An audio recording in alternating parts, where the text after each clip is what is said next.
The first scream came from the docking bay observation deck, sharp enough to cut through the hum of grav plating and the polite murmur of interspecies chatter, and by the time Commander Zelt spun around, all 6 of his eye stalks locked onto the same impossible sight: a human, crouched on a maintenance crate, smiling like an idiot while petting 3 fully grown venomous gliders at once.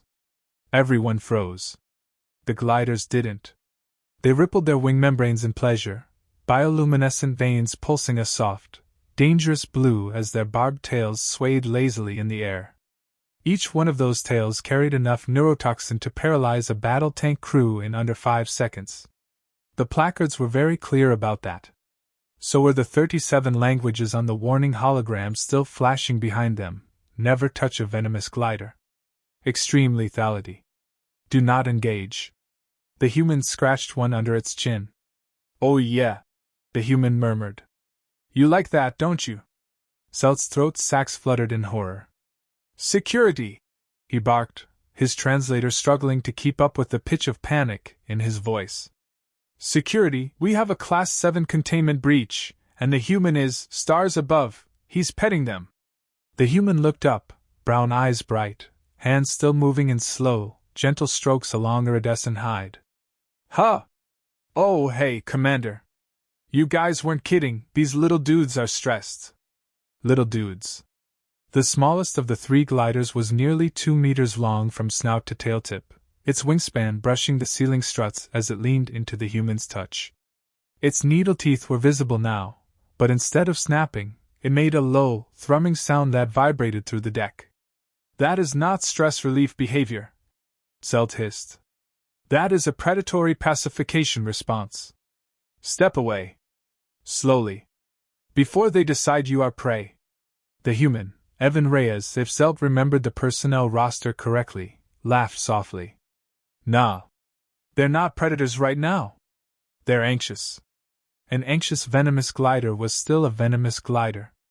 Around them, the station's inhabitants had backed away in a widening circle. A pair of avian tresk clung to an overhead beam, feathers puffed in alarm. A Thulian merchant had gone completely rigid, his silicon-based body turning opaque in a stress reaction. Even the station AI had dimmed the lights slightly, as if unsure whether drawing attention was wise. Evan glanced at the nearest glider's wing joint, fingers adjusting pressure with surprising precision. See how their membranes are twitching? And the color's too bright. They've been in that crate way too long.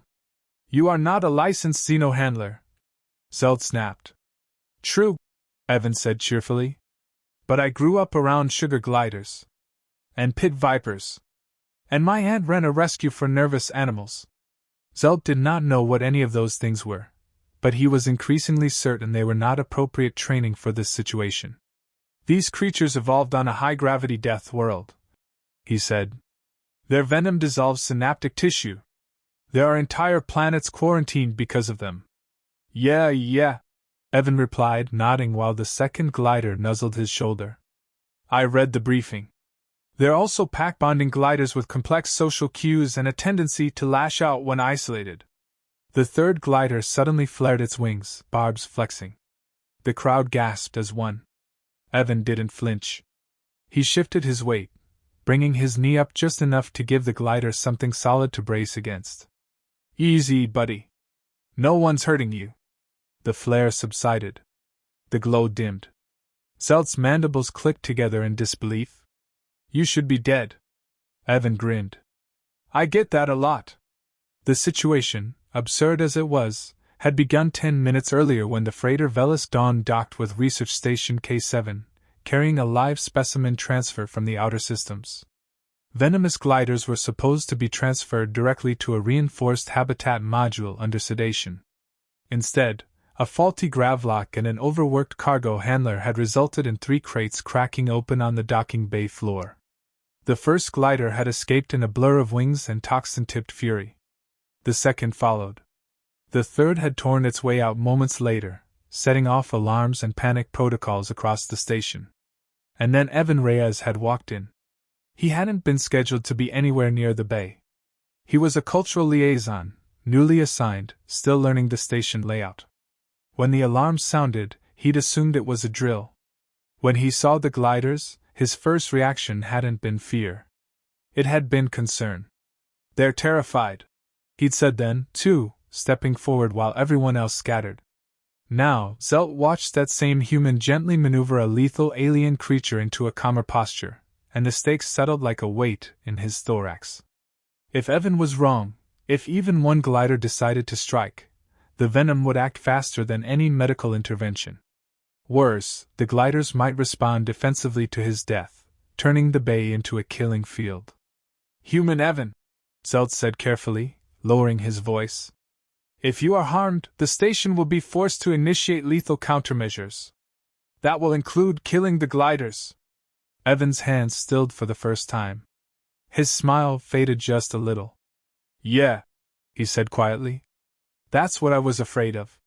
One of the gliders chirred, a high, questioning sound. Evan resumed petting, slower now. "Look, Commander, just give me a minute. They don't want to hurt anyone. They just need to feel safe." Zelt exchanged looks with the head of security, a scarred Croth whose claws were twitching near his sidearm. "We are trusting our lives," the Croth muttered, "to a human's intuition." Zelt swallowed. "We may not have a choice." Around them, the station waited, breath held, as a single human sat in the middle of three of the most dangerous creatures known to the Galactic Union, scratching their heads and whispering nonsense, and somehow, impossibly, keeping them calm, for now. The calm didn't last, and everyone felt it fray at the edges before the first real sign appeared, because the station's environmental systems chose that exact moment to cycle the bay's gravity by a fractional margin, just enough to make the deck vibrate beneath Evan's boots and send a ripple of tension through all three gliders at once. The largest one lifted its head sharply, wing membranes flashing from soft blue to a warning violet, and the sound it made this time was not contentment but alarm. Evan's smile vanished. Okay, that's new," he muttered, fingers tightening just enough to maintain contact without restraint. "Easy. That wasn't a threat. Just the station hiccuping." Commander Zelt felt his secondary heart seize. "Engineering," he snapped into his comm. "Lock environmental controls on this deck immediately." "Negative," came the strained reply. "We're compensating for a power draw spike in habitat ring C.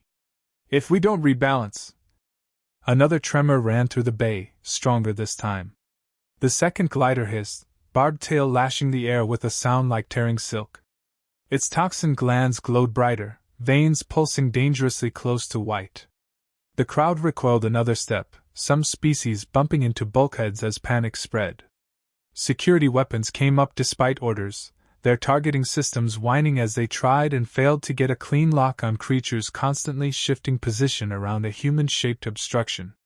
"Do not fire," Zelt barked, though his voice shook. "You'll provoke a swarm response." Evan swallowed and leaned forward, pressing his forehead gently against the nearest glider's scaled brow. "Hey," he whispered. I know. Everything's loud and wrong and it smells like fear in here. But I'm not going anywhere." The glider's breathing slowed, then spiked again as a sharp metallic clang echoed from the far end of the bay. A cargo drone, responding to an automated reroute command, had drifted too close. Its anti-collision sensors screamed too late as one wing clipped a crate, sending it crashing to the deck. The noise was catastrophic. All three gliders shrieked in unison, wings flaring wide enough to knock over two unsecured containers. The bioluminescence surged blindingly bright, and venom droplets flicked from tail barbs, sizzling where they struck the deck plating. Zelt's translator struggled to keep up with the overlapping alarms and shouted orders. "Human Evan, disengage!"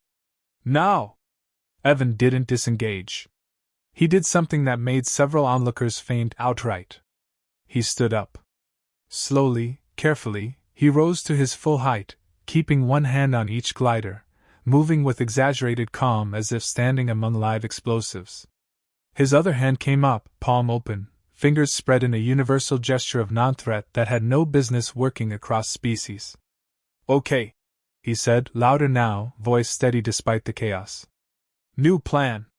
The gliders tracked his movement with predatory focus, eyes narrowing, bodies coiling for either flight or strike. Zelt's security chief growled. That's it. He's dead. Evan inhaled deeply and then did something no one expected. He began to hum. It was low and rhythmic, a simple melody with no sharp edges, vibrating through his chest and into the air. It cut oddly through the alarms, through the hissing and shrieking, anchoring itself in the space between heartbeats. The gliders hesitated. Evan shifted his weight again, turning slightly so his body formed a loose triangle between them rather than facing them head-on. On Earth, he said between notes, we use this for nervous animals. Helps regulate breathing. Gives them something predictable to latch onto. The smallest glider's wingbeat faltered. Its glow dimmed a fraction. The largest tilted its head, throat sacs pulsing in time with the sound despite itself. Zelt stared. He's vocalizing at them. And it's working, the Croth muttered, horrified.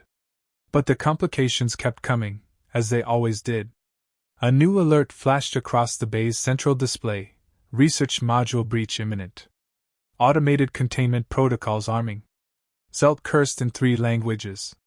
The station's safety systems, blind to nuance, had escalated the situation to maximum threat. In 60 seconds, the bay would flood with a neural suppressant aerosol, harmless to most species, lethal to venomous gliders, and potentially fatal to a human at this dosage. Abort the protocol! Zelt shouted. Cannot, engineering replied. Fail-safes are locked. Manual override requires physical access to the control node. The control node was on the opposite side of the bay. Past the gliders. Evan saw the alert and understood immediately. His humming stopped. That gas will kill them, he said flatly. And you, Zelt replied. If you stay. Evan exhaled slowly, eyes flicking from the gliders to the sealed doors, to the frightened faces watching him like he was already a ghost. Then we don't let it deploy. That is not an option, Zelt said. You cannot reach the node in time without triggering an attack. Evan glanced down as one glider pressed its head against his thigh, trembling now rather than threatening. The others mirrored the movement, crowding closer, seeking shelter from a world that suddenly felt hostile again. Yes, Evan said quietly. I can. He slid one hand into his jacket and pulled out a small, battered device Zelt recognized from the briefing materials. A human neural interface band, usually banned in high-risk environments due to unpredictable cross-species effects. You cannot be serious, Zelt said. Evan smiled, a tight, determined thing. I don't have time not to be. He snapped the band around his temple and winced as it activated, pupils dilating. I'm going to borrow a trick from my homeworld, he said, voice strained but steady. They're pack-bonders. They follow calm leaders. And you think they see you as one? The Croth asked. Evan reached out, resting both hands on the largest glider's neck, meeting its alien gaze without flinching. No, he said. I think they see me as family. The glider let out a low, resonant call that vibrated through the bay, answered immediately by the others. Zelt watched in stunned silence as the 3 lethal creatures shifted formation around the human, wings folding inward protectively instead of flaring out, bodies aligning with his movements as if awaiting instruction. The containment countdown hit 30 seconds. And for the first time since the alarms began, the station realized the crisis was no longer just about survival. It was about trust, and the human at the center of the storm was betting everything on it. The first thing Evan felt when the neuroband fully synchronized was not control, but noise, a rushing tide of sensation that slammed into his skull and made his knees threaten to buckle as 3 alien nervous systems brushed against his own. Heat. Wind pressure. The sharp, electric tang of fear that tasted like metal and lightning. He clenched his jaw and stayed upright. Around him, the gliders stiffened, wings half spread, their shared alarms spiking as the countdown blared louder across the bay. 25 seconds. Automated vents along the ceiling irised open a fraction, preparing to release death disguised as safety. Zelt shouted something, but Evan barely heard it. The glider's perception was overwhelming, every vibration magnified, every movement interpreted as threat or promise. Through the interface, he didn't hear words, he felt intent. A storm of instincts screaming flee, strike, protect.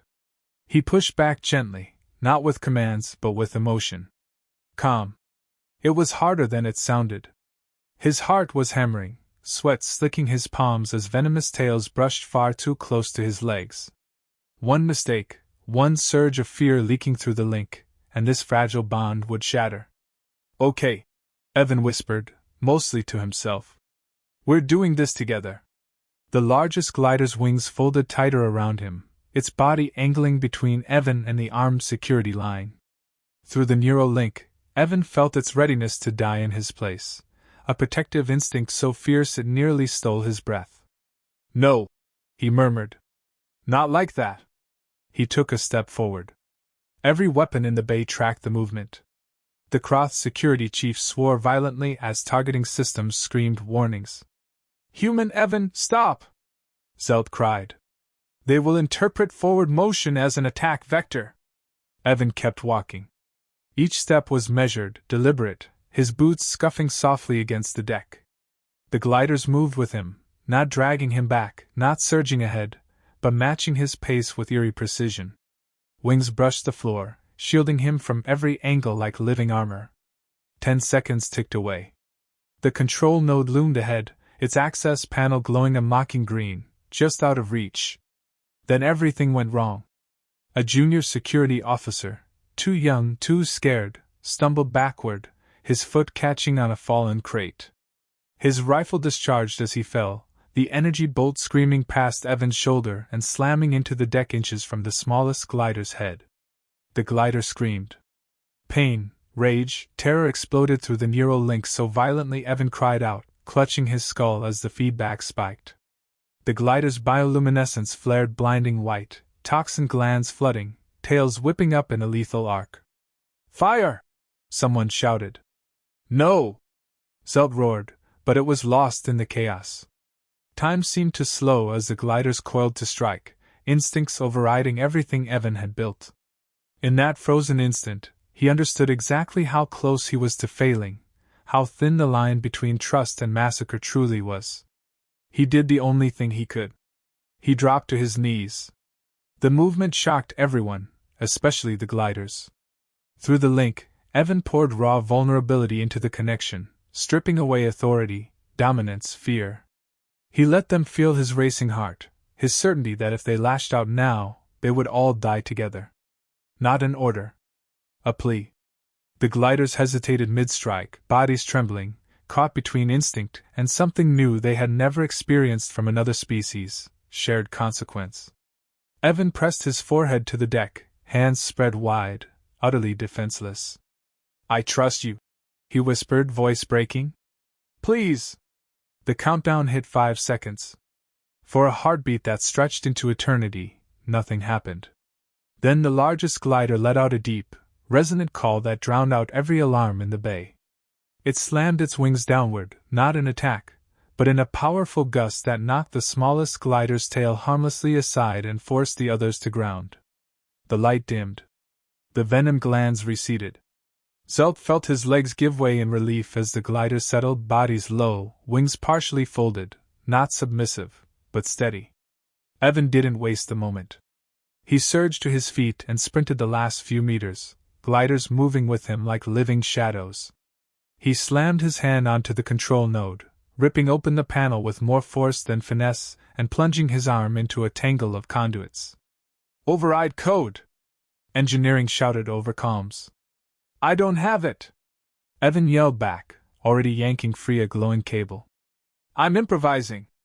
The glider sensed his urgency and shifted, wings spreading upward to shield him as the first hiss of suppressant gas began to leak from the vents. The cloud touched their membranes and evaporated instantly as they beat the air away in a coordinated blast. Evan crossed 2 conduits, sparks flying as the node screamed in protest. Pain lanced up his arm, but the countdown froze at 1 second. Then stopped. Automated containment protocol aborted. The bay went silent except for heavy breathing, human and alien alike. Evan sagged against the console, the neural band overheating and snapping itself into emergency shutdown. The sudden absence of the glider's presence was like losing a limb, disorienting and cold. Before he could fall, something solid pressed against his side. The largest glider nudged him upright, careful, gentle, its lethal tail deliberately angled away. The others mirrored the gesture, surrounding him not as weapons, but as guardians. Zelt stared at the tableau, all-replacing terror. A human, scorched and shaking, standing at the heart of three apex predators who had just chosen restraint over instinct. For the first time in the station's long history, the venomous gliders were no longer the greatest threat in the room. They were the ones holding the line. The silence that followed felt unreal, like the station itself was holding its breath, afraid that any sound might shatter what had just been accomplished. Evan slid down the control node until he was sitting on the deck, back against cold metal, chest heaving. His arm throbbed where the conduits had burned him, and his head rang from the abrupt loss of the neural link. For a few terrifying seconds he wondered if he'd gone deaf. Then he heard it. A soft, warbling sound, low and rhythmic, vibrating through the floor plates. He looked up. The largest glider had settled directly in front of him, wings folded tight to its body, bioluminescence reduced to a faint, steady glow. The other two flanked it, mirroring the posture. The sound was coming from all three at once, a synchronized vocalization that made Evan's skin prickle. Zelt's translator chimed hesitantly. "Commander, the linguistic analyzer is picking something up." "What is it?" Zelt asked, voice hoarse. The Croth security chief leaned closer to his display. "It's not language. It's a bonding resonance. Recorded only in wild nesting groups." Evan blinked. "You're purring," he murmured. The largest glider tilted its head and gently tapped Evan's knee with its snout, a careful, deliberate motion that somehow carried unmistakable meaning.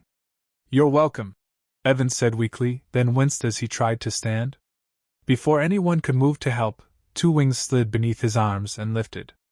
Evan yelped in surprise as the gliders carefully hauled him upright, adjusting instantly to his weight, setting him gently on his feet as if they'd practiced. The bay erupted. Shouts, overlapping translations, stunned laughter, hysterical relief. Someone actually applauded before realizing how inappropriate that might be and clapping anyway. Zelt pushed his way forward, ignoring protocol, stopping a cautious distance from Evan and the gliders. His eye stalks trembled as he took in the scene. "Human Evan," he said slowly. "On behalf of Research Station K7, thank you for not getting us all killed." Evan managed a tired grin. "Still counts as a successful first week, right?" Zelt let out a bubbling sound that might have been a laugh. "By our standards? You have redefined success." Medical drones buzzed in, hovering uncertainly until the gliders shifted just enough to allow access. Evan waved them off at first, then relented when one scanned his arm and emitted a sharp warning tone. "Minor nerve damage," the drone reported. "Non-lethal. Painful. Worth it," Evan muttered. The real problem became obvious moments later when containment teams arrived with reinforced carriers and sedation equipment, and found themselves unable to approach. The gliders reacted instantly to any unfamiliar movement toward Evan, wings flaring just enough to be a very clear warning. No venom was deployed, but the message was unmistakable. "They won't let us take them," Zelt said, disbelief creeping back into his voice.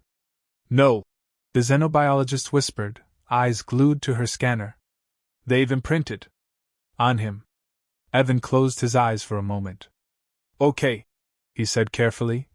"Before anyone panics again, imprinting doesn't mean ownership. It means trust. They see me as safe." "Safe," the Croth repeated flatly. "You are the only being on this station they have not attempted to kill." "Low bar," Evan said. "But I'll take it." After a tense, awkward negotiation involving translators, diagrams, and Evan sitting cross-legged on the floor while three lethal creatures draped themselves around him like oversized cats, a compromise was reached. The gliders would be moved, not sedated, to a modified habitat module. Evan would accompany them. "Absolutely not," Zelt had said immediately. Evan had raised an eyebrow. "Commander, they followed me into a neural suppressant cloud. I think we're past absolutely not." The final decision had been unanimous. Hours later, the station's observation gallery was packed as the transfer took place. Evan walked up the center, moving slowly, talking softly, while the gliders glided beside him with eerie grace. No restraints. No weapons drawn. Just trust. When the habitat doors finally sealed behind them, the collective exhale from the watching crew was almost loud enough to register on sensors. Inside, the artificial forest shimmered to life. High branches, controlled airflow, simulated thermals. The gliders took to it immediately, leaping and soaring, cries echoing with unmistakable joy. Evan watched, smiling despite the ache in his bones. One glider circled back and landed beside him, folding its wings neatly. The others followed, forming a loose triangle around him once more. "You're going to be fine," Evan said softly. "You don't need me forever." The largest glider nudged his shoulder, then turned toward the open space, calling softly. The others responded, and together they launched, this time without hesitation, without fear. Zelt stood beside Evan, hands clasped behind his back. "Our records will not know how to categorize today," he admitted. Evan shrugged. "Back home, we'd call it a Tuesday." Zelt stared at him, then shook his head. "Humans," he said, with something like reverence. "You are irrational, fragile, and consistently impossible." Evan grinned. "Yeah. But we try." As the gliders soared through their new home, no longer weapons or specimens but living beings finally understood, Evan felt something settle inside him, a quiet certainty that the galaxy was bigger, kinder, and more complicated than anyone wanted to admit. And somewhere deep in the station's logs, under incident reports and emergency protocols, a new line was added. Venomous gliders, handling advisory. If a human is present, ask what they're doing before you panic.